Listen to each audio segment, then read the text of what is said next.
تو اس نے اپنے ایک مرید کو وہی کتاب دی۔ اس مرید نے وہ کتاب کھولی ہی نہیں۔ گرو نے کہا کہ کھول کے پڑھ تو۔ مرید نے جواب دیا کہ پڑھنے سے کبھی کچھ ملے گا نہیں، یہ بات میں جانتا ہوں۔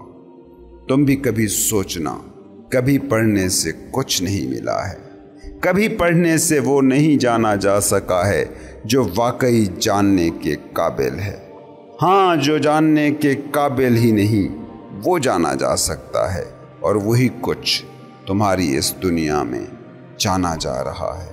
تم نے کہکشائیں کھوج لی، زندہ جانداروں کے سیلز کی چیر پھاڑ کر لی، تم نے سوئی سے کمپیوٹر اور بھالے سے ایٹم بم تک بنا لیے، مگر کبھی ایمانداری سے خود سے پوچھنا، کیا تم نے جان لیا ہے وہ کہ جو جان کر جاننے کی چاہ نہ رہے؟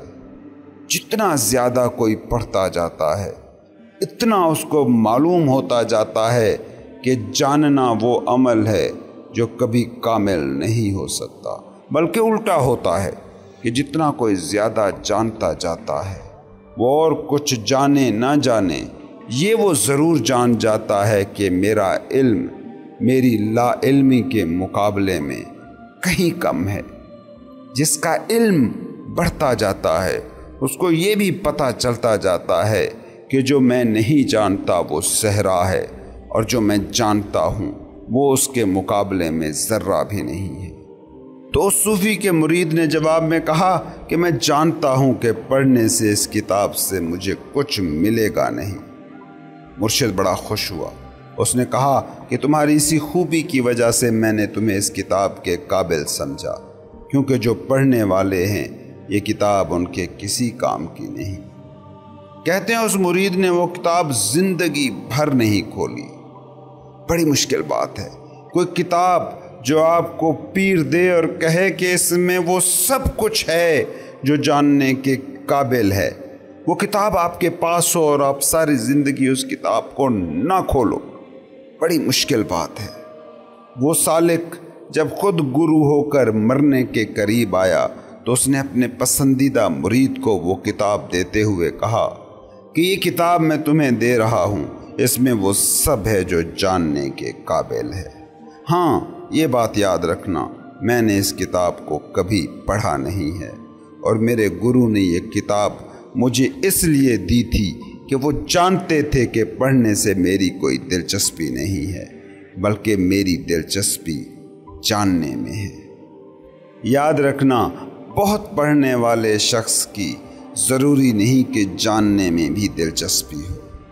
خیر، اس نے مرتے ہوئے اپنے مرید سے کہا، میں تمہیں یہ کتاب سونپتا ہوں، اس امید پر کہ تو بھی جاننے کی کوشش میں لگے گا، پڑھنے کے چکر میں نہیں الجھا رہے گا۔ اس بات کو سمجھو کہ پڑھنے سے جو علم ملتا ہے وہ علم جیسا لگتا ہے، علم ہوتا نہیں ہے۔ جاننے سے جو علم ملتا ہے وہ حقیقی علم ہوتا ہے۔ پڑھنے سے جو علم تم لیتے ہو وہ علم کا سراب ہوتا ہے۔ بس تمہاری انا کو یہ دھوکہ ہو جاتا ہے کہ وہ جانتی ہے۔ سوچو، پڑھنے سے علم ملتا ہوتا تو معاشیات کے پروفیسر دنیا کے امیر ترین لوگ ہوتے، ڈاکٹر بیماریوں سے ماورا ہو جاتے، پولیٹیکل سائنٹسٹ ملکوں کے حکمران ہوتے، کمپیوٹر انجینئر مائکروسافٹ کمپنیوں کے مالک ہوتے۔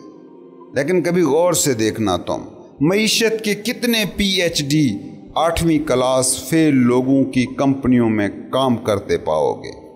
کتنے پولیٹیکل سائنٹسٹ بمشکل پڑھ لکھ سکنے والے سیاسی پارٹی کے سربراہوں کی چاکری کرتے ملیں گے؟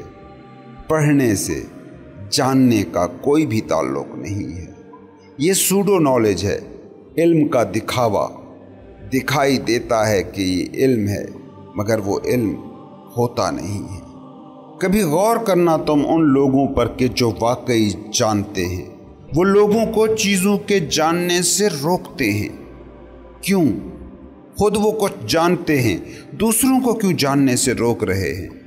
کیونکہ وہ جانتے ہیں کہ لوگ اپنے جہل کی وجہ سے نہیں بھٹکتے، جاننے کے زوم کی وجہ سے بھٹکتے ہیں۔ کبھی غور کرنا، انسانوں کی اکثریت بھٹکتی ہے اس وجہ سے نہیں کہ وہ جانتے نہیں، بلکہ اس وجہ سے کہ ان کے پاس معلومات، انفارمیشنز کے نام سے جاننے کا وہم ہوتا ہے۔ جاننا چاہتے ہو تو جہالت سے زیادہ علم کے نام پر جو معلومات تم نے جمع کر رکھنی ہیں ان سے خبردار رہنا۔ اس بات کو سمجھو کہ جسے جانکاری مل جاتی ہے، معلومات مل جاتی ہیں، وہ جاننے سے محروم رہ جاتا ہے، کیونکہ جانکاری ہمیشہ ادھار ہوتی ہے۔ کسی اور کے جانے کا نام ہی تو معلومات ہے۔ وہ کسی اور کا جانا کسی اور کا علم ہے، لیکن وہ تمہارا جانا کبھی نہیں ہو سکتا، وہ تمہارا علم کبھی نہیں ہو سکتا۔ نبی کہتا ہے کہ خدا ہے، صوفی کہتا ہے کہ خدا ہے، تم نے سنا، مانا اور کہنا شروع کر دیا کہ خدا ہے۔ اس بات کو سمجھو، یہ جانکاری ہے، یہ انفارمیشن ہے، تم نے جانا نہیں ہے۔ علم، حقیقی علم، سن کر رٹی گئی معلومات کا نام نہیں۔ علم تجربہ کی گئی حقیقت کا نام ہے۔ خدا ان نبیوں، صوفیوں، ولیوں کی زندہ حقیقت تھا، کیونکہ وہ جان کر جان رہے تھے، اور تمہارے لیے یہ فقط ایک تصور ہے جو تم ویسے ہی یاد کیے ساتھ چل رہے ہو جیسے ہزاروں اور تصور تم نے بچپن میں سیکھ لیے تھے۔ تم خدا کو مان رہے ہو، جانتے نہیں ہو۔ اس کائنات میں سب کچھ ادھار مل سکتا ہے، مگر جو علم ہے، جو حقیقی علم ہے، وہ کبھی ادھار نہیں ہو سکتا۔ اس دنیا میں سبھی چیزیں تم دوسروں سے پا سکتے ہو، ایک چیز نہیں پا سکتے، وہ علم ہے، حقیقی علم۔ علم اور معلومات کا فرق بس اتنا ہے کہ جاننا خود میں ڈوب کر ہوتا ہے اور معلومات ملتی ہیں کسی اور سے۔ یاد رکھو، جو حواس کے ذریعے سے آئے وہ معلومات ہیں، جو حواس سے ماورا تم جانتے ہو وہ تمہارا علم ہے۔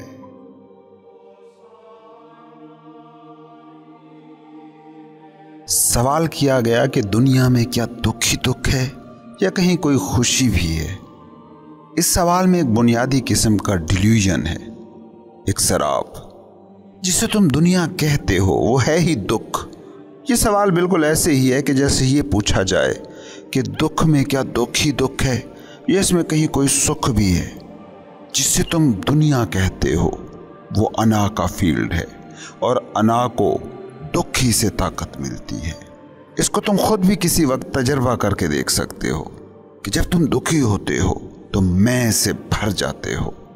کوئی ہنستا ہوا نظر آئے تو یوں لگتا ہے جیسے تم پر ہنس رہا ہے، کوئی فکرہ کہہ دے تو یوں لگتا ہے کہ جیسے وہ تم کو سنا رہا ہے، کوئی منہ موڑ کے چلا جائے تو لگتا ہے کہ اس نے تم سے اظہار نفرت کیا ہے، کوئی آ کے تمہارے پاس بیٹھ جائے تو یوں لگتا ہے کہ جیسے تمہارے دکھ کو انجوائے کر رہا ہے۔ جب انسان دکھی ہوتا ہے تو ارد گرد ہو رہا ایکٹ اس کی میں کو اور مضبوط کر رہا ہوتا ہے۔ دکھ میں تم سکڑ کر اپنے کمرے تک محدود ہو جانا چاہتے ہو، ہر ایک سے کٹ کر چھپ کر بیٹھ جانا چاہتے ہو۔ پوری دنیا اس وقت میں ہی میں ہو جاتی ہے۔ اس کے برعکس جب تم خوش ہوتے ہو تو تم پھیل جاتے ہو، دوستوں کے پاس جاتے ہو، پارٹیاں کرتے ہو، کسی کا ہنسنا طنز نہیں لگتا، کسی کا اٹھ کر چلے جانا متاثر نہیں کرتا، کسی کا پاس آ بیٹھنا اچھا لگتا ہے۔ میں بہت ہی مدھم ہو جاتی ہے۔ یہ تو دنیا کی چھوٹی موٹی خوشی کا حال ہے، لیکن فرض کریں کہ انا اگر مکمل طور پر مٹ جائے تو پھر خوشی کا کیا حال ہوگا؟ یہ جو تمہاری دنیا ہے اس کا نام ہی دکھ ہے، کیونکہ یہ تمہاری انا کی تراشی دنیا ہے۔ دنیا کی نیچر پر غور کرو، یہ تمہیں سکھ کے خواب بہت دیتی ہے، مگر سکھ نام کی کوئی چیز تمہیں نہیں دیتی۔ ایک امید ٹوٹ جائے تو 10 امیدیں یہ دنیا دے دے گی، مگر وہ امیدیں پوری ہوں یہ ضروری نہیں۔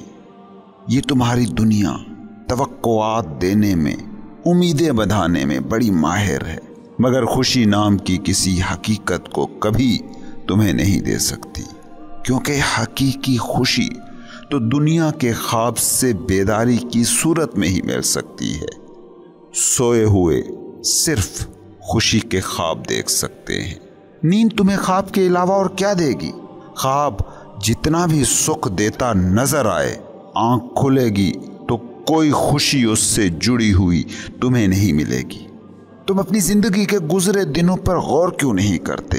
بچپن میں کچھ خواب دیکھے تھے کہ یہ مل جائے تو خوشی مل جائے گی، مگر جب وہ ساری چیزیں مل گئیں تو پتہ چلا کہ نہیں، اب خوشی کنہیں اور چیزوں میں نظر آ رہی ہے۔ بے روزگاری میں نوکری کا خواب خوشی دیتا ہے، اور جب نوکری ہو جاتی ہے تو سارے دکھ اسی نوکری سے مل رہے ہوتے ہیں۔ اکیلے پن میں شادی کا خواب سکھ سپنا دکھائی دیتا ہے، مگر شادی ہو جائے تو اس کے بعد اکثر دکھ اسی شادی سے نکل رہے ہوتے ہیں۔ دنیا خواب ہے، خواب کے دکھ ہوں یا سکھ ہوں ایسے ہی عارضی ہوتے ہیں۔ تم کبھی غور بھی کرتے ہو کہ بچپن سے قبر تک توقعات کی نازک رسیاں تھامے چلتے ہو؟ یہ مل جائے تو سب مل جائے گا، یہ ہو جائے تو خواب سچ ہو جائے گا، یہ کر لیا تو میں کامیاب ہو جاؤں گا۔ مگر سب ملنے کے بعد، سب ہونے کے بعد، سب کرنے کے بعد ملتا کیا ہے؟ ایک نیا سراب، ایک نئی امید، ایک نئی توقع۔ بچے کو بڑے ہونے میں سکھ نظر آتا تھا، اور بڑوں کو بچے ہونے کے سکھ یاد آتے رہتے ہیں۔ اسی طرح سے دنیا کا یہ سارا کھیل چلتا رہتا ہے۔ مزید کی چاہت میں تم بڑھتے رہتے ہو، اور آخر میں سامنے پاتے ہو قبر کو۔ قرآن کہتا ہے الہاکم التکاثر حتی زرتم المقابر۔ تم مزید کی چاہ میں بڑھتے رہتے ہو حتیٰ کہ قبر آ جاتی ہے۔ دنیا کا مطلب ہی ہے کہ تمہیں تم سے باہر کچھ مل سکتا ہے۔ تم باہر سے خود کو جتنا بھی بھرنے کی کوشش کرو، یاد رکھنا تم بھر کبھی نہ سکو گے۔ دنیا تمہیں امیدوں کے سہارے دوڑا تو سکتی ہے، مگر ایسی کوئی چیز کبھی دے نہیں سکتی کہ جسے تم منزل کہہ پاؤ۔ تم نے کبھی نوٹ کیا کہ موت کے وقت تک تمہاری امیدیں تمہیں چھوڑ کر نہیں جاتی، خواہشیں تمہیں دوڑنے پر مجبور رکھتی ہیں۔ سکھ تم سے باہر کہیں ہے، اس سراب کا نام ہے یہ دنیا، اور تم پوچھتے ہو کہ اس دنیا میں کیا دکھ ہی دکھ ہے، کہیں کیا کوئی بھی سکھ نہیں؟ تم سے باہر موجود جو بھی کچھ ہے، اس سے خود کو بھرتے رہنے کی خواہش کا نام دکھ ہے۔ سوچو نا، دولت کی چاہت میں پاگلوں کی طرح دوڑ رہے آدمی کو کتنی دولت مل جائے تو وہ کہے گا کہ یہ کافی ہے۔ شہرت کی چاہت کے پیچھے بھاگ رہے شخص کو کتنے لوگ جان لیں تو وہ جانے گا کہ خواہش پوری ہو گئی۔ مرتبوں اور عہدوں کے دیوانے کو کون سا عہدہ مل جائے تو وہ کہے گا کہ ہاں میں پہنچ گیا جہاں پہنچنا تھا۔ یہ دنیا دکھ ہے، مگر اس کا دکھ بڑا فریبی ہے۔ یہ خود کو دکھاتا ایسے ہے جیسے یہ سکھ ہو، مگر آخر میں یہ ثابت دکھ ہی ہوتا ہے۔ دنیا کا سکھ دریا کی لہروں جیسا ہے، تمہیں لہریں نظر آتی ہیں اور ان لہروں کو تم سکھ سمجھ کر دریا میں اتر جاتے ہو، مگر دریا میں اترتے ہی اندازہ ہوتا ہے کہ لہریں تو بس نظر آ رہی چیز تھی، نیچے تو موت ہے، نیچے تو بے انت پانیوں کے سلسلے ہیں۔ سکھ اس حقیقت کو پا لینے کا نام ہے کہ سکھ کہیں اور نہیں ہے، یہی ہے، اور یہی تمہارا ہو جانا تمہیں ایک پل میں خوشی دے دے گا۔ یہ پل کبھی بھی تمہاری دنیا کا حصہ نہیں ہوتا۔ تمہاری دنیا نام ہے تمہارے گزرے پل کی یادوں کا، تمہاری دنیا نام ہے تمہارے مستقبل کے منصوبوں کا۔ یہ پل کبھی بھی دنیا کا حصہ نہیں ہوتا۔ ہاں، یہ پل گزرے گا، تمہارے دماغ کے خانوں میں بیٹھے گا تو پھر یہ تمہاری دنیا کا حصہ ہوگا، مگر جو بیت رہا ہوتا ہے، جس پل سے تم اس پل گزر رہے ہو، وہ پل تمہاری اس دنیا کا حصہ ہے ہی نہیں۔ سکھ کہیں ملے گا، اس بھرم کا نام ہے دنیا۔ سکھ یہی تمہیں دستیاب ہے، اس کا نام ہے تمہاری ہستی۔ سکھ کسی سے ملے گا، اس کا نام ہے دنیا۔ سکھ تم خود اپنے اندر پا سکتے ہو، اس کا نام ہے تمہاری بینگ۔ غور سے دیکھو، تم اپنی دنیا کے سارے دکھوں کو، کسی سے بندھی توقعات کا پورا نہ ہونا دکھ ہے۔ کسی سے کچھ چاہا تھا، وہ نہیں ملا، یہی تو دکھ ہے۔ نوکری سے خوشحالی چاہی تھی، وہ خواہش پوری نہیں ہوئی، یہی تمہارا دکھ ہے۔ محبوب سے سکھ کا سپنا تھا، پورا نہیں ہوا۔ محبوب سے راحت کی خواہش تھی، پوری نہیں ہوئی، یہی تو دکھ ہے۔ توقعات اور توقعات، امیدیں اور امیدیں، جسے تم دنیا کہتے ہو، وہ اسی توقع کا جنگل ہے۔ لیکن اس جنگل میں تمہیں توقعات تو ملیں گی اور خواب ملیں گے، امیدیں بندھیں گی اور خوب بندھیں گی، لیکن توقع اور امیدیں اس دنیا میں کبھی پوری ہوئی ہیں نہ ہوں گی۔ اور اس دنیا کے جنہیں تم سکھ بھی کہتے ہو، ان کو بھی غور سے دیکھنا، وہ بھی کتنی جلدی دکھ بن جاتے ہیں۔ بے روزگار کی امید روزگار سے بندھی تھی کہ روزگار مل جائے گا تو خوشی مل جائے گی، مگر جب روزگار مل گیا تو پوچھو اس سے، کیا خوشی بھی مل گئی؟ کنوارے کا سکھ شادی میں تھا، شادی ہو گئی، اب اس سے پوچھو کہ کیا سکھ کی توقع پوری ہو گئی یا کچھ اور چیزوں سے سکھ کی امید لگا کے بیٹھا ہے۔ غریب کو دولت سے سکھ کی امید تھی، دولت مل گئی، اب اس سے پوچھو کہ دکھ مٹے یا کم ہوئے ہیں یا اور بھی بڑھ گئے ہیں۔ باہر کا نام دنیا ہے، اور باہر سے تمہاری جڑی کسی بھی خواہش، کسی بھی توقع کا آخری نتیجہ ہے ٹوٹ جانا۔ سکھ تم میں ہے، اس کو جس نے پا لیا وہ پھر کہیں نہیں دیکھتا، یہی دیکھتا ہے، پھر وہ کسی کو نہیں دیکھتا، خود کو دیکھتا ہے۔ اس کو جس نے پا لیا پھر وہ کسی کو نہیں دیکھتا، بس خود کو دیکھتا ہے۔ حل میں مزید دنیا کی نیچر ہے، اور کتنا مزید، حتیٰ کہ تم قبروں تک پہنچ گئے۔